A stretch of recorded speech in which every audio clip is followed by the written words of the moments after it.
히브리서 12장 1절부터 6절까지 읽습니다.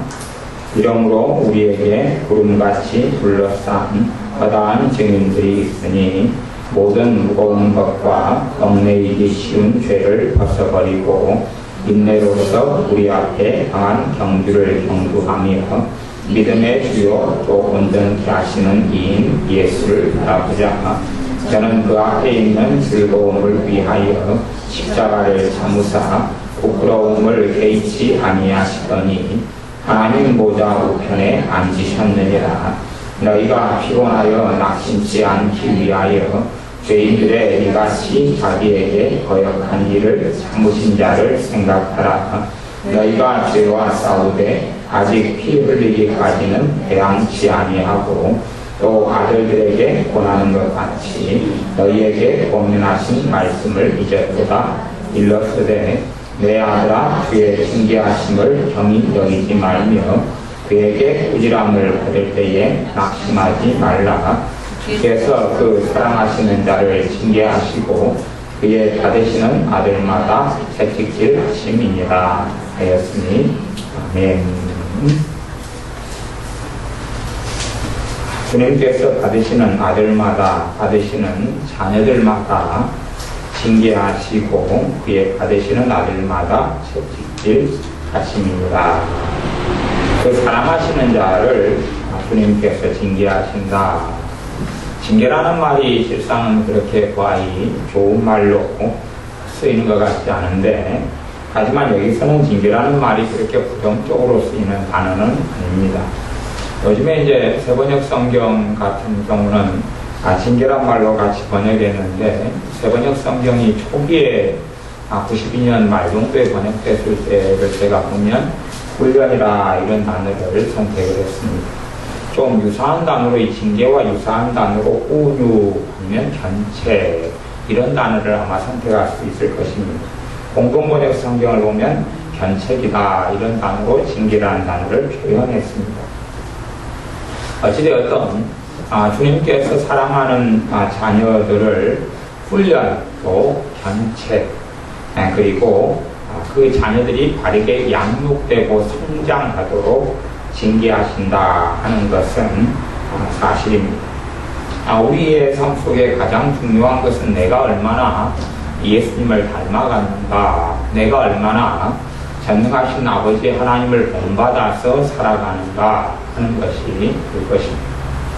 사실은 우리가 진짜 주님의 자녀이냐 그렇지 않느냐, 진짜 하나님의 사람이냐 그렇지 않느냐 하는 것을 알아볼 수 있는 것이 있다면 몇 가지가 있는데, 그 중에 첫 번째 것으로 제가 선택하고 꼽는다면, 진짜 주님의 사람들은 싸움을 싸우는데 죄와의 싸움을 싸웁니다.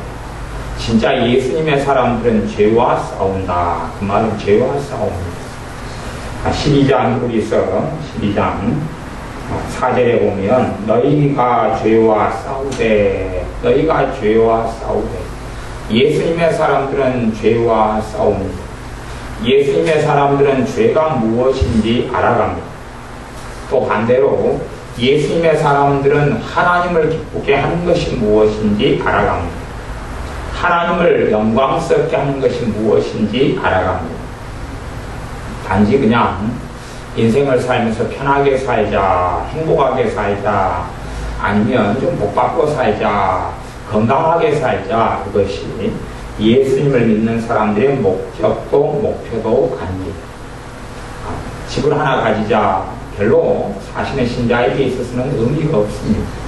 집을 가지고 있어요. 죽을 때 되면 다 똑같죠. 하나님께서 부를 때가 되면 다 똑같습니다. 아파트 50평을 가지고 있든지 30평이든지 임대든지 자기 소유든지 전세든지 사실은 차이가 없습니다. 옷을 50벌을 가지고 있다, 아니면 옷을 한 2벌 가지고 있다, 대단한 차이가 있는 것은 아닙니다. 벌어 죽지 않으면, 또 벌거벗고 살지 않는다면 그런 과히 대단한 차이는 없습니다. 우리 주님께서는 십자가에 달리셨는데 부끄러움을 개의치 아니하셨다. 십자가에 달리시는 것은 많은 부끄러움을 동반하는데, 우리 주님께서는 벌거벗김을 당한 채로, 수치를 당한 채로 십자가에 달리셨습니다. 그러나 벌거벗음을 우리 주님께서, 전능하신 하나님이신 그분께서, 아들 하나님이신 그분께서 사람 되셔서 사람에게 벌거벗김을 당하고 손과 발의 못질을 당하면서 달리셨는데, 벌거벗겨졌다 해서 그것을 그렇게 부끄러움에 연연하거나 사람의 시선이나 사람의 말에 그렇게 연연하지 않았다는 이야기입니다. 주님께서 더 연연하시고 더 생각하시며 주님의 이상과 목적과 뜻과 소원은 인생살이 속에서 얼마나 명예를 얻느냐, 사람들에게 얼마나 손가락질 당하느냐 당하지 않느냐 하는 것에 우리 주님은 가치를 두지 않았기 때문에 그렇습니다.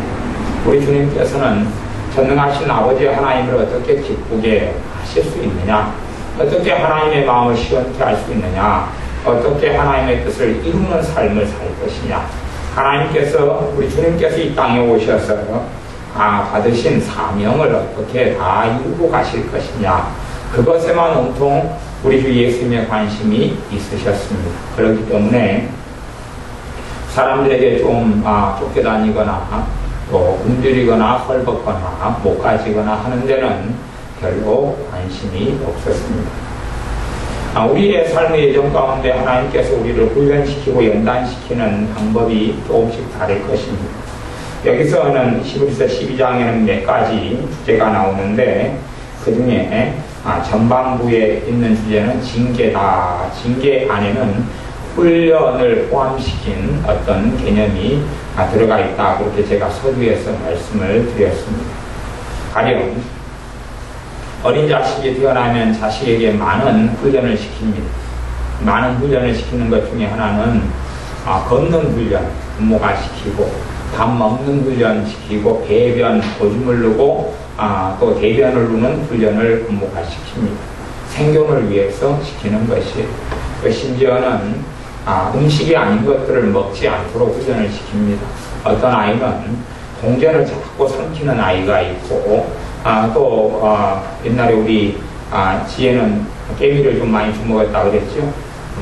얼마나 이제 지연 이야기로는 한 500마리 넘게는 먹었을 것이다 추정을 하지만, 깨미야 저는 큰 놈도 잡아먹고 그랬는데 자잘한 놈들이야 간에 기별도 안 가지요. 그래서 지혜가 힘이 센 이유가 아마 깨미를 좀 많이 먹어서 힘이 세다 이런 추측을 해보는데, 믿거나 말거나 그렇습니다.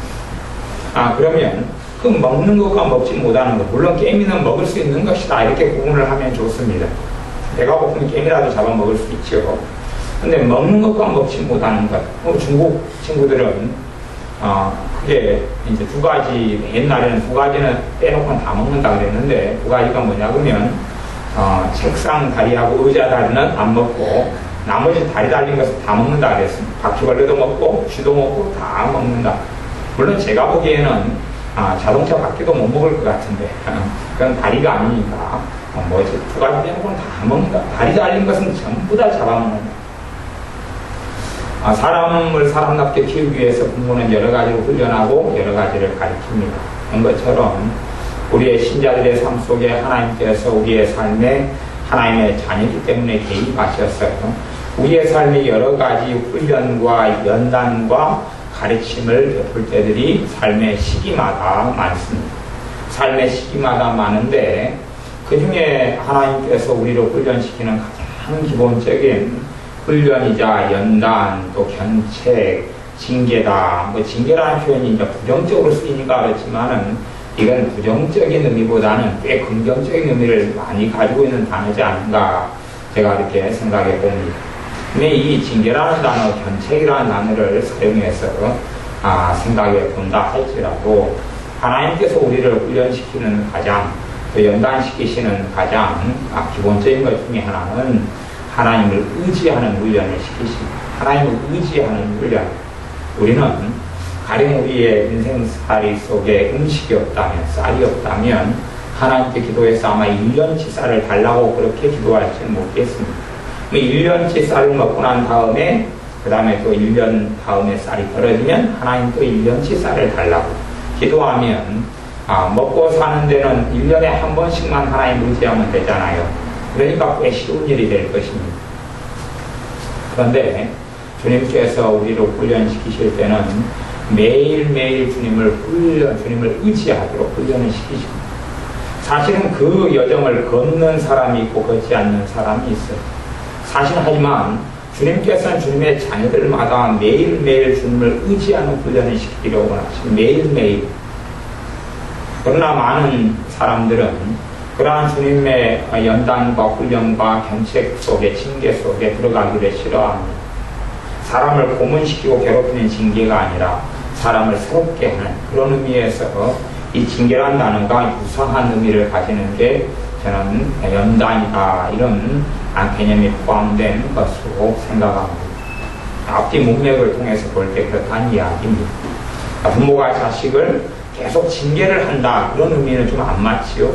훈련시키는 개념, 연단하는 개념, 자식이 다른 사람으로 서서 사람다운 구실을 하고 살아가는 그런 사람으로 부모가 양육하는 것처럼 하나님께서 그렇게 하나님의 자녀들을 세우고 가르치기를 원하십니다. 많은 사람들은 하나님께 기대하는 것들이 있습니다. 하나님의 기대치, 하나님께 뭘 원하고 기대합니다. 그리고 기도하죠. 그러나 실제로는 하나님이 우리에게 무엇을 원하고 무엇을 기대하는가를 생각하지 않습니다. 우리의 일방적인 기대와 원함만 생각합니다. 그러나 우리가 예수를 믿는 걸 통하여 하나님의 자녀가 되었다면 우리의 부모, 우리의 아버지 되신 하나님께서 내게 무엇을 기대하시느냐, 내가 어떠한 사람으로 거듭나 살아가기를 원하시느냐, 내가 어떠한 예수님의 사람, 하나님의 사람이 되기를 원하시느냐 하는 생각을 해야 되고, 하나님께서는 하나님의 원하심과 하나님의 기대에 하나님께서 우리를 이끌어 가시기 원하시는 훈련, 훈육을 우리를 시키신다는 것을 기억해야 됩니다. 그런 면에서 삶 속에서 하나님께서 우리의 기도에 응답하시되 우리가 생각하는 방식으로 응답하지 않으실 때가 많다는 것을 생각해야 됩니다. 우리가 생각하는 방식은 그런 거겠지요. 주님 오늘 잠잘 곳이 없으면 주님 집을 주세요.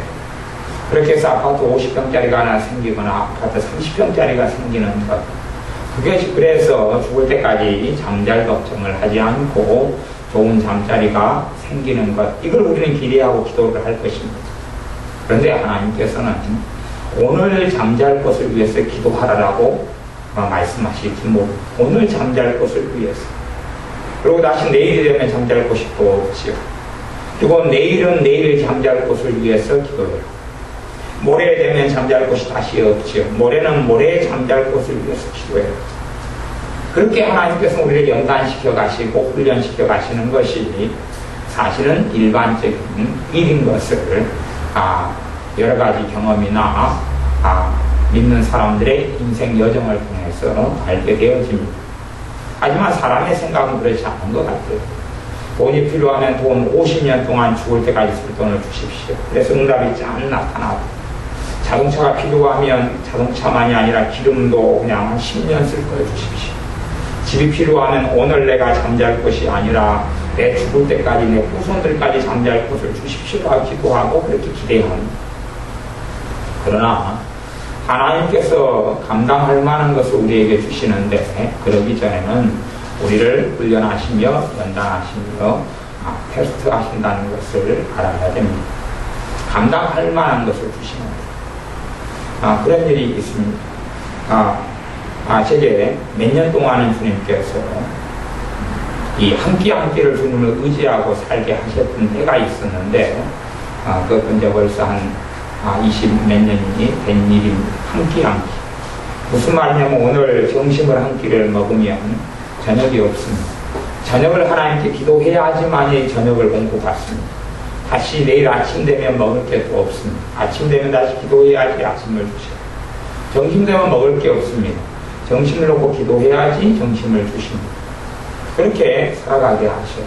물론 그러다가 어떨 때는 그때 한 끼가 한 500원 이렇게 이었는데 어떨 때는 5,000원을 주실 때도 있어요. 길 가다가 5,000원을 준비해서 당신 만나고 싶었는데 내가 며칠 못 만났다가 이제 만난다. 그때 아무것도 없어요. 그래서 5,000원을 받으면 당시에 500원이 식사 한 끼까지였다면 5,000원 10개 값이니까 3일 이상 해결이 되는 거죠. 뭐 그렇게 돼서 이제 3일 이상은 해결을 하고 또다시 한 끼니. 그런데 어떨 때는 한 20일 정도 해결할 수 있는 돈이 생길 때도 있었어요. 20일 정도. 20일 정도는 여유 있게 살아요. 그때가 사실은 제게는 가장 큰 시험거리가 되는 때였던 것 같아요. 하루 의지하고 주님을 살 때는 너무 좋고 믿음이 계속 역사했는데 20일치를 해결할 만한 돈이 주어졌어요. 어떨 때는 옛날엔 소액환이 유행이었는데 이 우체국으로 보내는 소액환 이 돈이었는데 그것이 한꺼번에 왔는데 수십일을 해결할 돈이 들어있었던 적도 있어요. 그게 왔으면 가령 20일이라고 가정한다면 20일 동안을 해결할 돈이 제게 생겼어요. 그러면 이제 20일 동안은 여유있게 살아가면 먹을 게 있으니까 여유있게 살아가 20일 동안은 별로 믿음을 쓸 일이 별로 없습니다. 현실의 문제가 먹고 사는 생존의 문제였는데 20일이 지나고 나니까 다 되니까 그 다음날을 위해서 그 다음날 먹을 걸 위해 주님께 기도해야 되는데 믿음이 생기기보다는 낙심이 먼저 오는 거예요. 20일 동안 너무 편하게 살았습니다. 그냥 믿음이 별로 역사하지 않아요. 그리고 낙담이 되고 낙심이 돼요. 눈물이 나는 것이. 그것이 사실은 우리에게 훈련이 필요한 우리의 성장과 성숙이 필요한 일인데 그 기본적인 게 뭐냐? 하나님 의지하고 살아가는 훈련이에요. 하나님을 의지하고 살아가는 게 아니에요. 하나님을 의지하고 살아가는 우리에게는 어려움과 문제를 우리의 기도에 응답하셔서 하나님께서 왜 하루아침에 정리하실 수가 없겠습니까? 그렇게 할 수 있는 일들도 꽤 많이 있습니다. 죄가 아닌 한은 우리가 주님께 물질을 구했을 때 하나님의 응답을 통해서 1년 쓸 것도 올 수가 있겠지요. 하지만 1년 쓸 것을 넉넉하게 내가 누리고 살아간다면 1년 지난 다음에 하나님 다시 의지할 때는 더 욕심이 생길 거예요. 2년치, 3년치 1년을 너무 태만하게 살아갔다면 그 다음에 하나님 의지하려고 하는데 믿음이 없는 자기의 모습을 발견하게 될 것입니다. 하나님께서 하나님의 자녀로 훈련시키는 가장 중요한 것은 죽을 때까지 주님을 부인하지 않고 떠나지 않고 주님과 함께 살아가시기를 원하시는 거예요. 주님과 함께 죽을 때까지 주님을 부인하지 않고 주님과 끝까지 함께 살아가서 하나님의 나라 천국에 들어가는 것입니다. 많은 사람들은 예수님과 함께 시작했으나 예수님을 믿음으로 시작했으나 마무리를 잘 짓지 못하고 그의 영혼이 지옥으로 나락으로 떨어지는 사람들이 많다 하는 것입니다. 그게 사실이에요. 사실. 어떤 사람은 장로님까지 되었는데 심지어는 목사님이 되어서 하나님 일을 하는데도 마무리가 지옥으로 끝난 사람들도 많다는 사실입니다. 그의 중심이 성공하고 돈을 가지게 되고 명예와 이런 것을 가지게 됨에 따라 주님이 중심이 아니라 자신의 명예가 제고 중요한 것이고 자신의 소유가 제고 중요한 것이고 돈이 중요한 것이고 자신의 의지가 이제 돈으로 바뀌기 시작한 다음 내가 의지하는 것 내가 신뢰하는 것, 내가 붙잡는 것이 돈으로 바뀌고 난 다음에는 사실은 주님하고는 별로 상관없는 남은 생애를 살게 됩니다. 주님께서 말씀하시기를 하나님과 재물을 사람이 겸하여 섬길 수 없다. 그렇기 때문에 사람을 훈련하시는 가장 기본적인 훈련 가운데 하나가 돈을 내려놓는 훈련을 시키는 것, 돈을 내려놓는 훈련. 돈을 붙잡는 탐욕, 탐심, 욕심이 들어가면 그래서 돈을 통해서 평생을 보장받으려 한다면 그건 유혹 가운데 잘못된 길 가운데 들어가서 하나님의 도우심을 갖지 못하고 살아가는 일이 됩니다. 내가 돈을 붙잡고 살아가면 돈을 의지하고 살아가면 돈을 내가 신뢰하고 살아간다. 돈을 붙잡고 살아간다. 그렇기 때문에 하나님의 사람들에게 하나님께 나와 구하고 기도할 때에 처음부터 저는 돈을 겸하여 물질을 부요하게 주시는 일은 없다 이렇게 생각합니다. 오히려 마귀는 어떤 사람들에게 무수히 많은 재물과 물질을 쉽게 주는 경우도 많다. 왜냐하면 그의 영혼을 자기와 함께 영원한 지옥에서 고통받기를 원하기 때문에 믿는 사람들에게 돈을 여유롭게 주고 심지어 목사님들에게 돈을 여유롭게 가질 수 있도록 도와준다. 그 돈을 가질 수 있도록 도와주는 일이 하나님으로부터 오는 게 아니라 마귀로부터 오는 일도 무척 많다. 그래야지만 그의 영혼을 타락시키고 그가 하나님을 의지하는 데서 돌이켜서 돈을 붙잡고 돈을 위해 살고 돈을 의지하는 사람이 되기 때문에 그렇습니다. 삶 자체가 원체 이 물질 만능주의가 팽배하고 손에 가진 것이 없으면 멸시 받고 천대받는 삶이 요즘의 인생살이와 세상 삶이기 때문에 믿는 사람들이 주님 앞에 서서 살아가기는 훨씬 어려운 시대가 됐다, 이렇게 생각할 수 있습니다. 눈에 보이는 돈, 눈에 보이는 차, 눈에 보이는 것을 붙잡고 살아가는 시대. 그렇기 때문에 사람들은 돈이 있으면 존중받고 돈이 없으면 멸시받습니다. 좋은 집을 가지고 있으면 인정받고 좋은 집이 없으면 멸시받습니다. 그러나 주님께서는 주님의 자녀들을 세워나가고 성장시키시고 주님을 닮게 하시려고 일반적으로 풍성한 물질적인 부요를 허락하시지 않는 것을 봅니다. 허락하셔도 주님을 의지하고 신뢰하는 걸음걸음, 주님을 의지하고 신뢰하는 걸음걸음. 물론 제가 어떤 사람이 노후 대책을 위해서 적금을 들고 연금을 드는 걸 반대하는 것은 아닙니다. 어떤 사람이 30년 뒤, 20년 뒤를 위해서 노후를 준비하는 걸 반대하는 것도 아니고 보험을 들지 말아야 된다 이야기하는 것이 아니라 보험 드는 것은 지혜로운 것이며 권장할 만한 일이 되어집니다. 그런데 이제 어떤 사람이 평생 하나님의 도움 없이 살아갈 수 있는 돈을 준비한다, 하나님의 사람. 아니면 그 사람 마음 안에 하나님을 의탁하고 의지하는 것, 먹고 살고 생활하는 것에 있어서 하나님을 의지하고 의탁하고 살아가는 것을 안 하고 더 편한 삶을 원합니다. 믿음으로 하나님을 의지하고 하나님을 붙잡는 것이 아니라 돈이 넉넉하게 있어서 하나님을 섬기고 살기를 원한다. 사실은 그 생각 안에는 하나님을 의지하는 것이 너무나 어렵고 하나님을 신뢰하는 믿음이 그 사람 안에 없다 하는 것을 이야기해주는 신호가 되기도 합니다. 하나님을 신뢰하고 하나님을 믿고 하나님을 의탁하고 의지하는 훈련을 우리는 날마다 받아야 돼. 날마다 훈련되어져야 돼. 날마다. 한 기회에 단번에 인생살이 문제가 해결되는 게 아니라 어떤 문제가 과정 시간에 따라 주님의 도움을 구하고 의탁할 때마다 훈련되어가고 해결되어져 가는 방법이 주로 주님께서 사용하시는 방법인 것을 알아야 됩니다. 한 번에 해결했다 안 했다가 아니라 그 걸음을 한 걸음 한 걸음 주님과 함께 걸어간다 하는 이야기입니다. 내가 인생 속에서 가진 문제라 할지라도 그 문제가 한순간에 해결되는 게 아니라 그 문제를 해결해가는 걸음걸음 여정을 주님을 의지하면서 걸어나가다 보면 하나씩 실타리가 풀리는 것처럼 풀려져 가는 것이지만 한 걸음 한 걸음 주님께 의탁하고 의지해서 주님과 함께 해결해가고 풀어가는 게 아니라 한순간에 다 문제가 해결되고 어려움이 해결되기를 원한다면 그 사람의 믿음은 바른 주님을 믿는 신앙 가운데 서지 못하게 됩니다. 바르게 서지 못하게 됩니다. 공부 못하는 아이가, 공부를 오랜 세월 동안 안 해왔던 아이가 이제 고등학생이라고 가정한다면 초등학생 때, 유치원 때, 중학생 때 공부를 안 했어요. 고등학생이 되어서 공부해야 될 필요를 느껴요.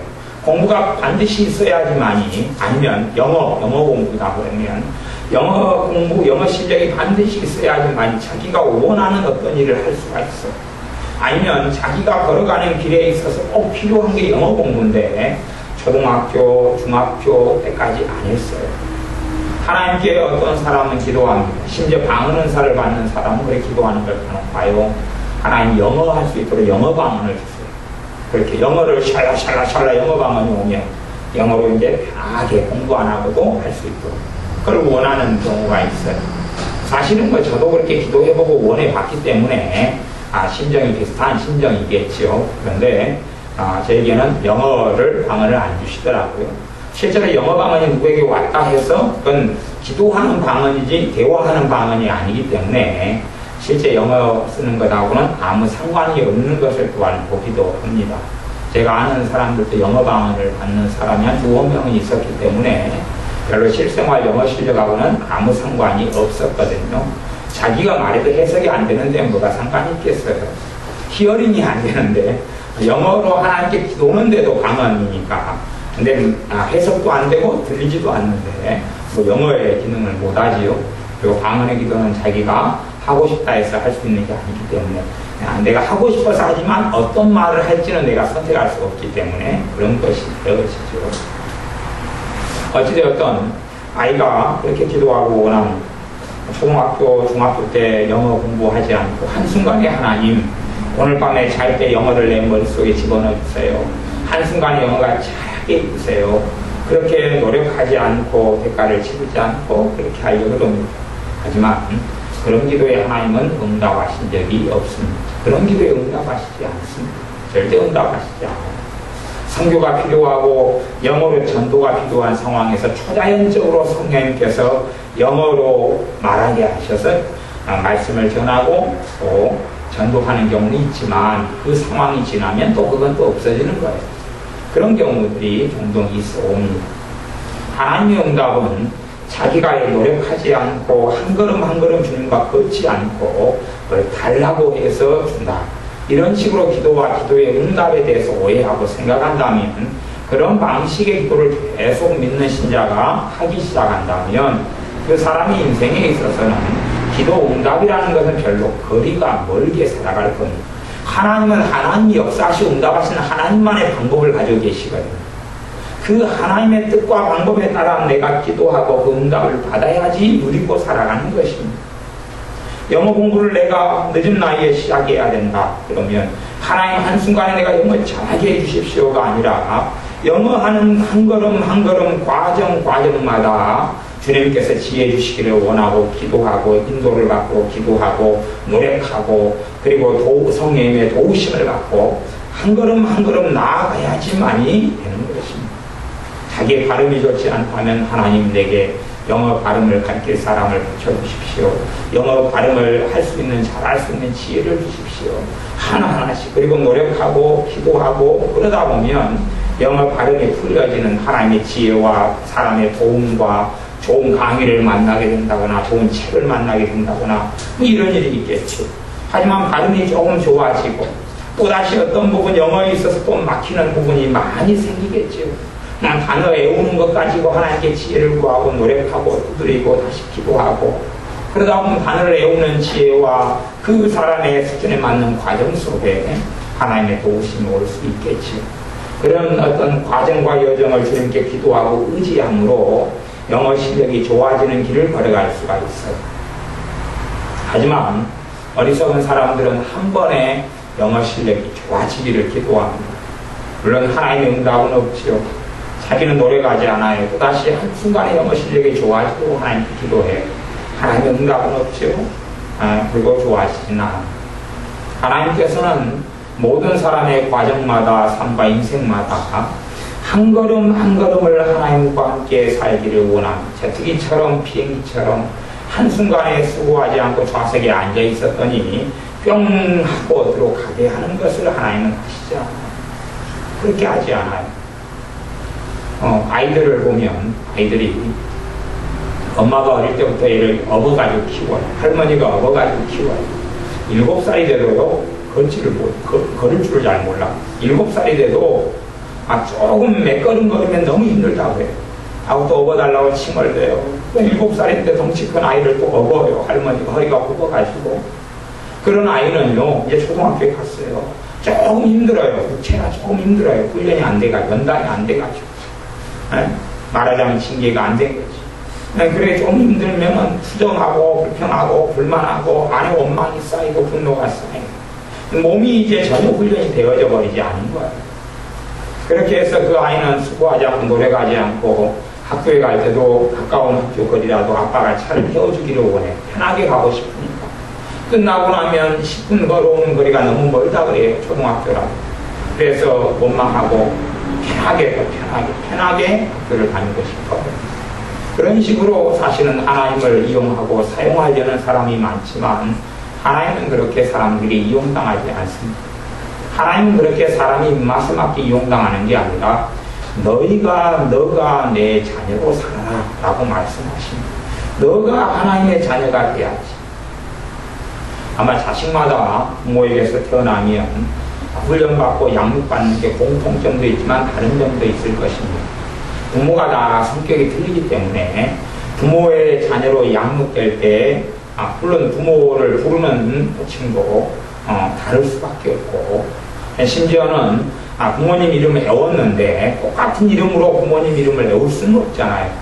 다 부모님 이름이 다 달라요. 누구 아빠 이름은 굉장히 쉽고 누구 아빠 이름은 밑에 받침이 다 있어가지고 발음하기도 어렵고 철자도 어렵고 쓰기도 어렵고 뭐 그랬을 수도 있다고 말이에요. 다 다른 여정과 과정을 겪는 경우도 많이 있어요. 먹는 음식이 틀리고 엄마 아빠 기호에 맞추어서 아침 식사가 차려져 있으니까 거기에 맞추어서 먹어야 돼요. 자기가 주인공이 아니니까. 엄마 아빠가 가정에서는 주인공이니까 엄마 아빠의 식성에 맞춰가지고 자기가 먹어야 되죠. 그런다 해서 옛날 유대인으로 이 땅에 오셨던 우리 주 예수님의 식성대로 음식을 먹을 수는 없는 거고, 유태 식사를 해가지고 거기에 다 맞추지는 않고 엄마 아빠의 식단에 맞추어서 밥을 먹는 것이죠. 훈련되고 양육되는 게 틀려요. 하나님의 자녀로 우리가 예수를 믿음으로 살아간다면 하나님의 뜻에 따라 우리가 훈련되고 양육되어져야 합니다. 내가 살아왔던 방식, 내 삶의 방식대로 길을 걷는 게 아니라 하나님의 방식과 하나님의 뜻에 따라 내 인생의 길을 걸어갈 생각을 해야 됩니다.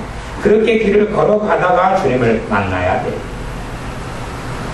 진짜 주님의 자녀와 진짜 주님의 자녀가 아니거나 아니면 하나님과 점점점 멀어지고 있는 사람, 그 사람에겐 특징이 있습니다.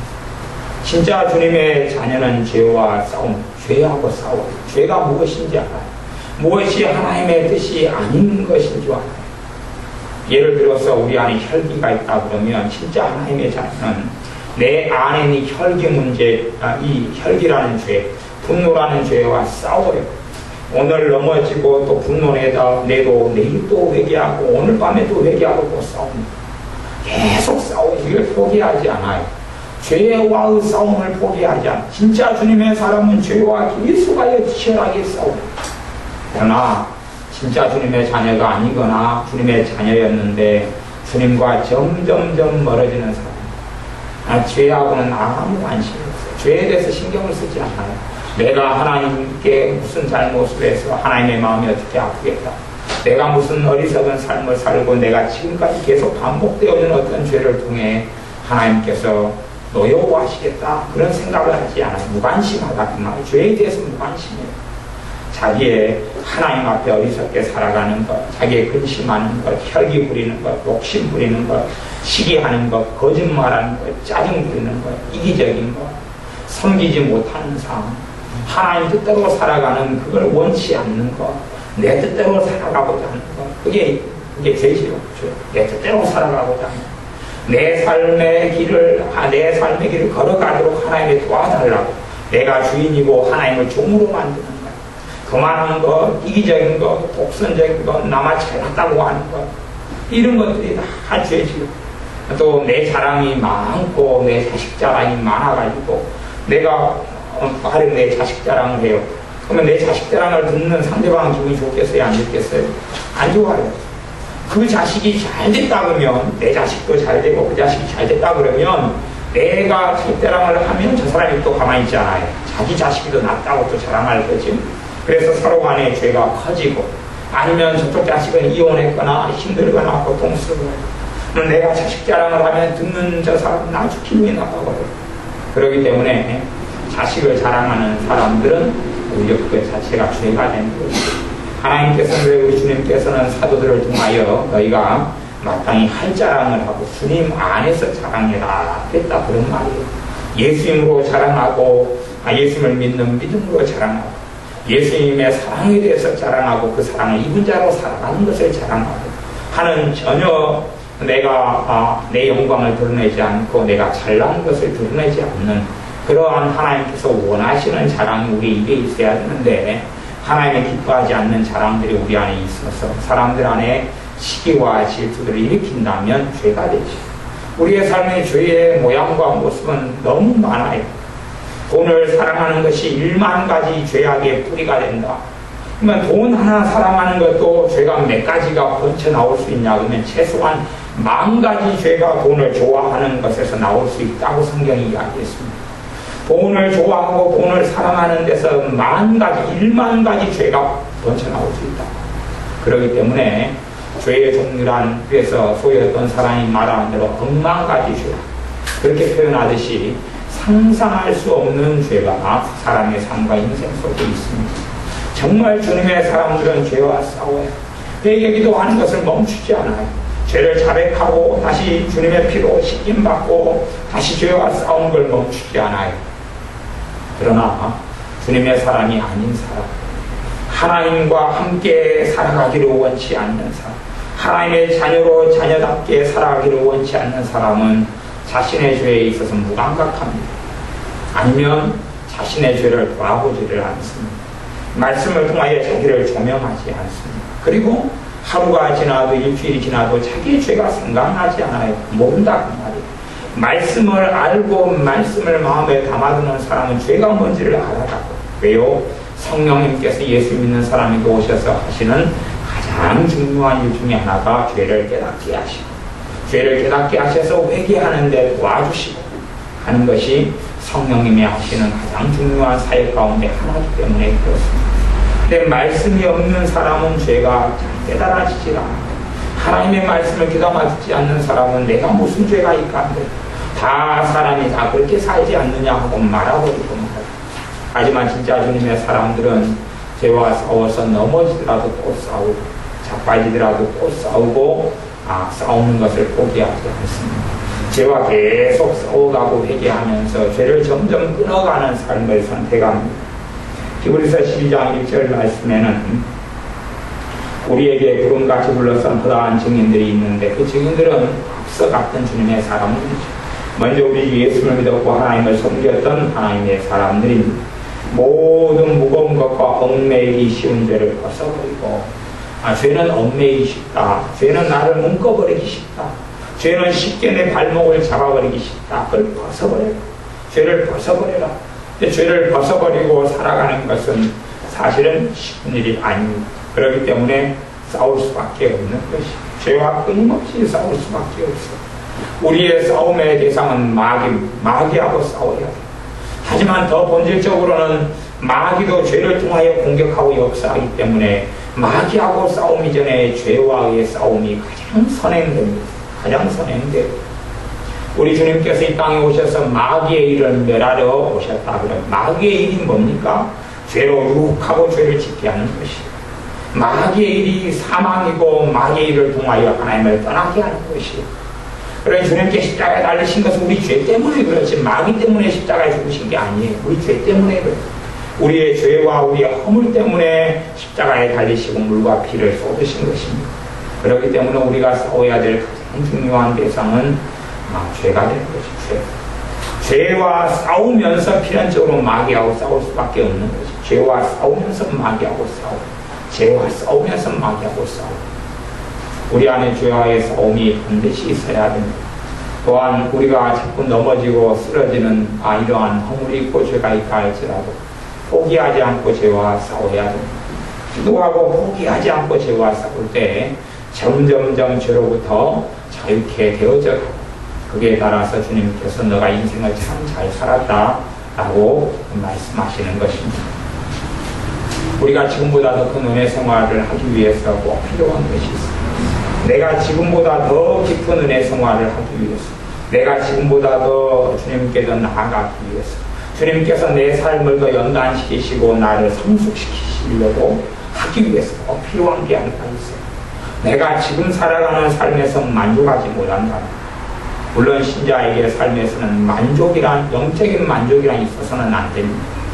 우리가 지금 말하자면 주님과 동행하고 살지 못한다면, 내가 주님과 좀 멀어져 있거나 아니면 더 가까워지기 원한다면, 내 삶이 바꿔지기 원한다면, 내 삶이 달라지기 원한다면, 내게 더 성령 충만함이 있기를 원한다면, 주님과 더 동행하기를 원한다면, 주님께 더 쓰임받기를 원한다면 꼭 해야 될 것이 있습니다. 꼭 해야 될 것. 그건 뭐냐 하면 주님과의 보내는 시간을 늘려야 한다는 것이고, 늘려야 한다. 내가 지금 현재 삶이 고루하고 지루하고 주님 앞에 나아가지 못하고 내 삶이 지지부진하거나 아니면 무기력하거나 아니면 다람쥐 쳇바퀴같이 변화되는 것이 기대되지 않는 현재를 살아간다면 우리에게 딱 하나가 필요한 것이 딱 하나가 필요한데, 그건 주님과 보내는 시간입니다. 지금 내가 주님과 보내는 시간보다 더 있어야 돼. 그렇지 않으면 삶의 변화는 별로 기대할 수 없을 것입니다. 내가 지금 주님과 보내는 시간보다 더 있어야 돼. 주님과 한 시간, 주님과 하루에 한 번도 아무 시간도 주님과 보내지 않는다면 주님과 보내는 시간을 만들어내야 내 삶이 달라져갑니다. 왜냐하면 우리가 가지는 능력은, 우리 안에 역사하신 성령님의 역사하심은 내가 주님과 함께 거하면 갈수록 더 강하게 역사하실 거기 때문에 그렇습니다. 내 삶의 처지가 어떻든지, 내가 지금 시간이 있느냐 없느냐 그건 아무 상관없이 내가 지금 현재 삶에서 더 달라져서 주님을 더 닮기 원하고 주님을 더 따라가기 원하고 주님과 동행하기를 원한다. 그렇게 또 죄를 더 이기고 더 거룩해지고 더 성화되어 가기를 원한다면 주님과 함께 보내는 시간을 지금보다 늘려야 됩니다. 그래야지만 변화가 있는 거예요. 지금 주님과 보내는 시간을 늘려야 돼요. 성경을 안 보던 사람은 보기 시작해야 될 것이고, 주님과 지내는 시간의 가장 중심은 기도와 말씀이죠. 기도와 말씀. 성경을 안 보는 사람은 보기 시작해야 될 것이고, 말씀을 안 듣는 사람은 듣기 시작해야 될 것이고, 기도를 10분 하던 사람은 30분, 1시간, 2시간을 해야 될 것이고, 1시간 하던 사람은 2시간, 3시간을 해야 될 것이고, 그렇게 주님과 보내는 시간을 늘려야 됩니다. 찬양을 안 하던 사람은 찬양을 듣기 시작해야 될 것이고, 찬양을 5분 하던 사람은 간절히 믿음을 가지고 20분, 30분을 해야 될 것이고, 그렇게 될 때에 우리의 마음의 밭이 기경되기 시작합니다. 우리의 마음이 갈아엎어져서 주님의 은혜가 부어지기 굉장히 좋은 땅으로 변하기 시작합니다. 내 마음에 있는 잡초가 가시와 엉겅퀴가 뿌리 뽑히기 시작합니다.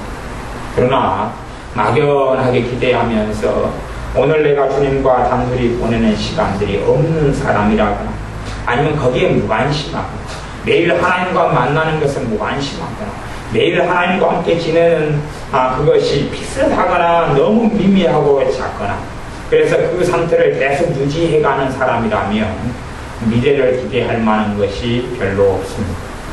아무리 어린아이라 할지라도 우리 주일학교 애들이라 할지라도 막연히 20년이 지나면 애들이 대단한 사람이 되겠지. 절대 그렇지 않습니다. 그런 일은 없습니다. 20년이 지나도 지금보다 더 사고뭉치가 얼마든지 될 수가 있습니다. 얼마든지. 심지어 내 자식인데 하나님을 알아요. 은혜 생활해요. 지금 기도 생활해요. 그리고 얘가 많이 변화됐어요. 야, 얘가 많이 변화됐구나. 아니요. 1년 뒤에 그냥 세상에 빠질 수도 있고 주님을 떠날 수도 있고 믿음을 다 잃어버릴 수가 있어요. 다시 과거보다 더 심한 삶으로 돌아갈 수도 있어요. 그래서 사도 바울을 통해 하나님 말씀하시기를 그런즉 선줄로 생각하는 자는 넘어질까 조심하라. 심지어 사도 바울도 그것이 주의하고 살아가는 삶이라고 이야기해요. 누구든지 넘어질 수 있고 쓰러질 수 있는데 주님과 함께 보내는 시간이 없는 사람은 언제나 넘어질 수 있어요. 주님과 함께 보내지 않는 사람은 언제나 넘어질 수 있어요. 아무리 인생을 돈을 많이 가지고 살아왔고 심지어 자식을 많이 낳아서 다 성공적으로 자식을 양육해서 다 잘 사는 자식이 되어 분가했다 할지라도 내가 전능하신 하나님 앞에 섰을 때 너가 내 앞에 살아온 게 무엇이냐라고 묻고 하나님께서 너의 삶이 내게는 아무런 뭐도 없었다. 너의 삶이 내게 아무런 것도 없었다. 너가 내 앞에 살지 않았다. 너가 나를 위해 살지 않았다. 라고 하나님께서 말씀하신다면 우리는 설 자리가 없을 것입니다. 우리가 어떻게 살아왔느냐, 내가 무엇을 얼마나 성취하고 얻었느냐의 문제가 아니라 우리가 서는 영혼의 자리가 어떠냐, 천국이냐 지옥이냐, 하나님 앞에 내가 섰을 때에 하나님께서 인정하시는 사람이 과연 될 수 있을 것이냐, 하나님이 인정하시는 믿음을 내가 가진 사람이냐 그렇지 않느냐 하는 것이 실상은 우리가 성공적인 인생을 사느냐 못 사느냐 하는 뜻이 됩니다. 내가 정말 성공적인 인생을 살았다 그 말은 하나님이 나를 인정했다 그 말이고, 내가 성공이 아니라 실패하는 삶을 살았다 그런 것은 돈이 없다 그런 이야기가 아니라, 나는 알고 모른다. 너는 나를 위해 살지 않았다. 너는 내 영광을 위해 살지 않았다. 너는 나를 사랑하지 않았다. 주님께서, 하나님께서 너는 나를 사랑하지 않았어 라고 말씀하신다면 어떤 사람들보다 비참한 삶 속에 들어갈 수밖에 없습니다. 인생을 다 마친 다음에 주님 앞에 섰을 때에 너가 나를 사랑해. 너가 나를 사랑하는 발걸음을 너가 걸어와. 너가 나를 사랑하기 때문에 내가 기뻐하지 않는 죄들을 너가 벗어버리려고 죄들과 끊임없이 싸워.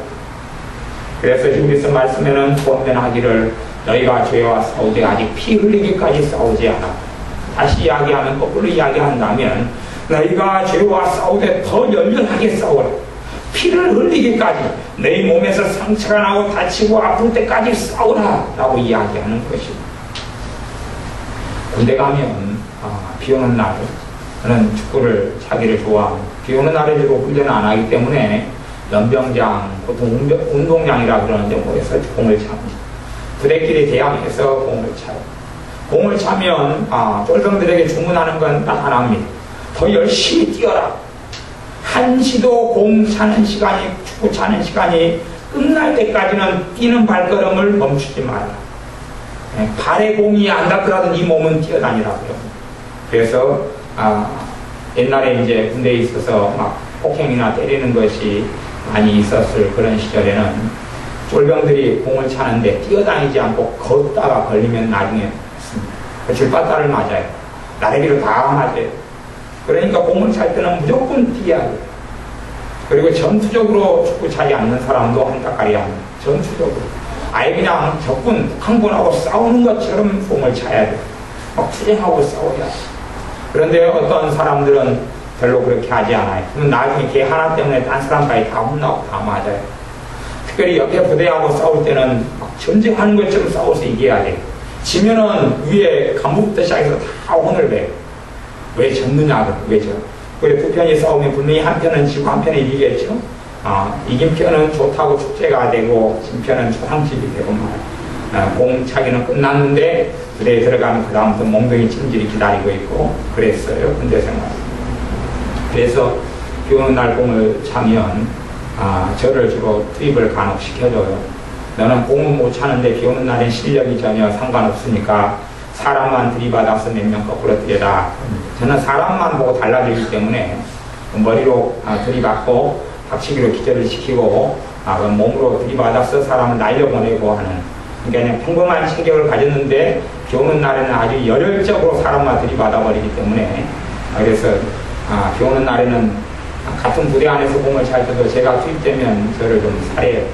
왜냐하면 당황돼 있으니까 비 오는 날에는 머리로 받아버릴 수가 있기 때문에 도망을 가지요. 근데 우리가 이 땅의 삶만이 아니라 전능하신 하나님 앞에 섰을 때 이 땅을 살아나가면서 죄와 열렬하게 싸워야 돼요. 죄가 친구가 아니라 죄를 이겨내고 극복할 수 있고, 죄를 벗어나서 하나님을 기쁘게 할 수 있고, 죄에서 점점점 벗어나서 우리의 마음과 생각이 새로워지고, 우리의 삶이 거듭난 자의 삶, 하나님의 자녀다운 삶, 하나님을 아는 자의 삶, 예수님을 믿는 자의 삶처럼 변화되도록, 야, 저 사람은 예수님 믿는 사람이구나. 야, 저 사람에게서는 예수님을 믿는 향기가 나는구나. 다르구나. 달라. 저나 여러분이나 그렇게 살 수 있어야 됩니다. 물론 우리의 의지력과 우리의 노력으로는 되지 않기 때문에 하나님과 보내는 시간을 더 오래 가져라라고 이야기하는 것입니다. 지금 하나님과 보내는 시간으로서는 우리의 모습은 지금 이 상태일 수밖에 없습니다. 그러나 하나님과 보내는 시간이 더 많아진다면 우리의 마음과 생각과 삶은 더 새로워질 것입니다. 왜요? 내 능력이 아니라 하나님의 능력을 덧입었습니다. 내 사랑이 아니라 하나님의 사랑을 더 덧입기 때문에 내가 죄를 깨달아서 죄를 떨치려는 게 아니라 거기에 성령님의 역사하심과 도우심이 함께할 거기 때문에 그렇습니다. 하나님의 은혜 속에 살아가는 사람은 하나님을 기쁘시게 하는 삶의 여정을 걸어가게 됩니다.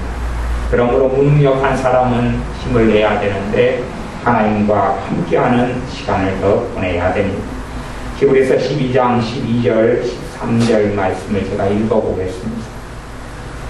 그러므로 피곤한 손과 연약한 무릎을 이렇게 세우고 너희 발을 위하여 곧은 길을 만들어 저는 다리로 하여금 어그러지지 않고 고침을 받게 하라. 피곤한 손과 연약한 무릎을 이렇게 세우고, 피곤한 손, 연약한 무릎, 하나님과 만나지 않는 삶, 그걸 이야기하는 것입니다. 피곤한 손, 거룩한 손을 들어 하나님께 기도해라. 손이 피곤하다, 기도하지 않는다. 연약한 무릎이라 무릎 꿇지 않는다, 그런 이야기입니다. 하나님과 만나지 않는다, 하나님과 함께 시간을 보내지 않는다는 이야기입니다. 그렇게 해서는 안 된다고 이야기합니다. 누구나 다 하나님과 함께 시간을 보내야 되는데 하나님과 시간을 보내지 않는 사람의 삶은 달라질 수가 없습니다. 하나님의 은혜가 임할 수가 없습니다. 내 마음이 새로워질 수가 없습니다. 요행을 바라고 요행을 원하지만 요행이라는 건 없습니다. 요행이라는 건 없습니다. 아무 수고하지 않고 땀 흘리지 않고 거둘 수 있는 게 없다고 주님이 말씀합니다. 그러므로 우리는 하나님과 보내는 시간을 더 늘려야 됩니다. 지금 내가 하는 것보다 더 늘려야, 더 풍성하게 하나님과 함께 거하여야 됩니다. 내 환경과 처지가 어떠하든지 하고 상관없이 더 풍성하게, 더 뜨겁게, 더 치열하게 하나님과 함께 더 보내야 됩니다. 하나님과 함께 보내는 시간을 줄여버린다면, 특수한 환경, 특수한 여건 때문이다, 더 줄여버린다면 더 심각한 문제가 변하게 됩니다. 더 심각한 문제. 제가 하나님의 은혜 속에 살았을 어떤 때에 대해서 이야기하자면, 그때는 한 1년간 그랬는데 너무 바빠서 잠잘 시간도 4시간도 안 됐습니다. 너무 바빠서. 그리고 특수한 일을 해야 됐는데 물론 공부였어요. 그런데 하나님과 함께 보내는 시간이 적었느냐? 그건 아닙니다. 시간은 전혀 없었는데 하나님과 함께 보내는 시간이 결코 적지는 않았습니다. 왜냐하면 그렇게 마음 먹고 주님께 나아갔을 때 제 능력이 아니라 성령께서 도와주셨기 때문에 그래요. 그러니 치열하게 공부할 때라도 주님을 기억하게 하시고 자주 기도하게 하시고 점심 먹는 시간에 말씀 보고 다시 기도하게 하시고 발로 두 발로 걸어가는 시간은 다 기도 시간이고 그렇게 살게 하시고 지내도록 도와주셨기 때문에 대신 내 마음 안에가 정말 주님을 사모하고 더 치열하게 주님 앞에 나가야 되겠다고 결심하고 작심하고 그 걸음을 걸어갈 때에 그렇게 되어진다는 사실입니다. 전혀 나는 움직이기 싫어하는데 하나님이 나를 움직이게 하시는 일은 없습니다. 내가 움직이고 내가 치열하게 마음 먹고 지금보다 더 주님께 더 나아가려고 발버둥을 치며 주님께 도와달라고 손을 들 때 주님께서 도와주십니다. 너희 발을 위하여 곧은 길을 만들어. 발을 위하여 곧은 길을 만들어. 길이 곧아지고 깨끗해지고 좋아지면 내가 걸어가는 여정이 편해지고 평안해질 것 아닙니까? 곧은 길을 어떻게 만듭니까? 하나님과 내가 함께 보낸 시간으로 만드는 것입니다. 내가 하나님과 함께 보내면 보낼수록 죄와는 멀어지게 되고 거룩해져 갑니다. 왜 거룩하신 그분과 함께 지내기 때문에 내 마음과 생각과 내 입술은 거룩해져 갈 수밖에 없습니다. 거룩한 하나님의 말씀을 마음에 담아두기 때문에 말씀으로 마음이 씻겨서 새롭게 되어져 가는 여정을 걸어가게 됩니다. 하나님과 함께 보내는 시간이 우리 앞에 놓여있는 길을 곱게 만듭니다. 물론 그것이 낙천금을 얻는 길이다거나 집과 아파트를 얻는 길이 되지는 않을 것입니다. 그러나 하나님께서 기뻐하는 길, 하나님이 함께 하시는 길, 오히려 하나님이 계신 그 자리에 내가 함께 살아가는 길은 반드시 될 것입니다.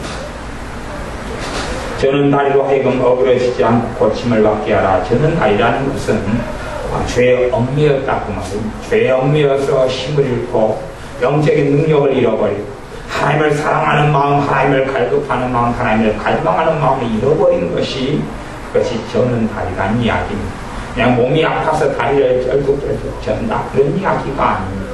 하나님 보시기에 하나님과 동행하는 삶에서 어그러버리고 세상을 사랑하고 돈을 사랑하고 명예를 사랑하고 그렇게 자기의 이기심으로 가득 차서 살아가고 하나님과 점점 멀어지는 것을 저는 다리라고 부릅니다. 저는 다리를 어그러지지 않고 고침을 받게 하라. 하나님과 어그러져 버린 것은 하나님께 가까이 나아갈 때 고침을 받습니다. 여러분의 삶 가운데 여러분이 가령 부부싸움을 했다. 부부싸움을 하고 난 다음에 후회가 많이 된다 그러면 부부싸움을 한 다음에 바로 주님께 나가야 됩니다. 내가 혈기를 부린 다음에 그것이 내가 하나님 싫어하는 죄인데 가장 문제다. 혈기를 부렸으면 부리는 중에 부린 후에라도 즉각적으로 주님께 나아가 주님과 함께 가는 시간을 가져야 됩니다. 내게 음란이 있고 음행이 있다 그러면 그게 끝나거나 그 여정에 주님께 나아가 도와달라고 하고 주님께 계속 나아가야 됩니다.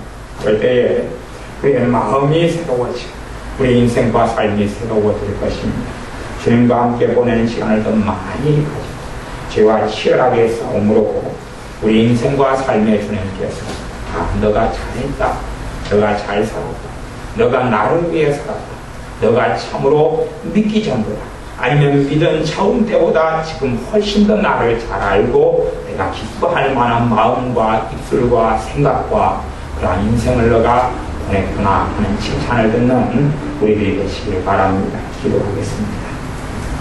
아버지 하나님, 우리가 죄와 싸우되 피 흘리기까지 싸우지 아니하였으나 더 치열하게 죄와 싸우며 하나님의 말씀을 붙잡고 죄를 물리치고 얽매기 쉬운 죄를 떨구어 버려 더 주님을 닮으며 주님께서 기뻐하시는 사람, 우리의 마음과 생각이 삶이 새로워지도록 주님 은혜를 주옵소서. 지금보다 주님과 보내는 시간이 더 풍성하며 많아지도록 도와주옵소서.